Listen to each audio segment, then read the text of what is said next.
Il est plus qu'urgent d'arrêter de faire peur, d'affoler nos braves populations par la répétition obsessionnelle de discours qui sentent trop la catastrophe. Il est temps de réformer ces discours face à notre tissu mental, psychologique, en un mot culturel, trop fragile. Nous sommes en effet, par notre fragilité psychologique, tombés en panne depuis belle lurette et pris dans les mailles gérées des filets exclusivistes qui empêchent nos autres pays africains de décoller. La puissance du faux de nous cerner alors de partout. La tragédie africaine qui rôde autour de nous depuis des siècles n'est nullement une affaire de chiffres, de statistiques, mais bien de cœur, de passion, de volonté à relever ou non tous les défis. Ces statistiques dont Alfred Sauvy disait à juste titre que ce sont des êtres fragiles qui livrent au bourreau des avis conformes à leurs désirs. Il nous faut par conséquent beaucoup de lucidité, de la sérénité, de l'introspection en évitant de nous agiter inutilement sur notre situation présente qui, il est vrai, est tout sauf reluisante.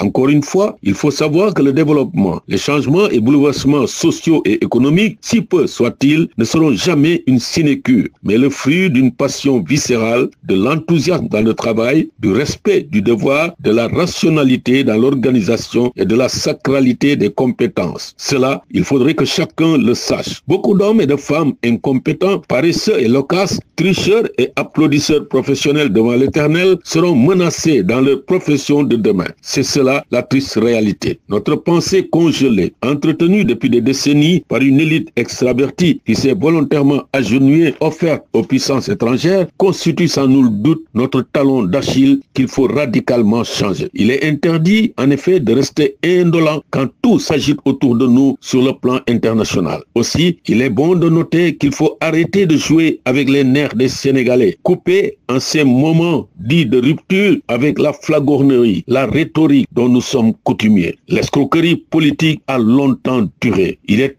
grandement temps d'investir dans la raison, l'honnêteté, l'engagement, le patriotisme qui ne sont nullement les domaines exclusifs des autres, des puissances industrialisées en particulier. Celles-ci ont emprunté ces chemins ardus avec toute la foi qui sied à de grands dirigeants et à des peuples conscients de leur place, de leur avenir dans un monde où tout est engagement, combat pour la vie. Aussi, il est plus que temps d'entretenir les pépinières dorées que constitue notre jeunesse intellectuelle et les masses populaires. Elles sont capables de donner envie à la nation entière d'investir le monde en empruntant un nouveau virage.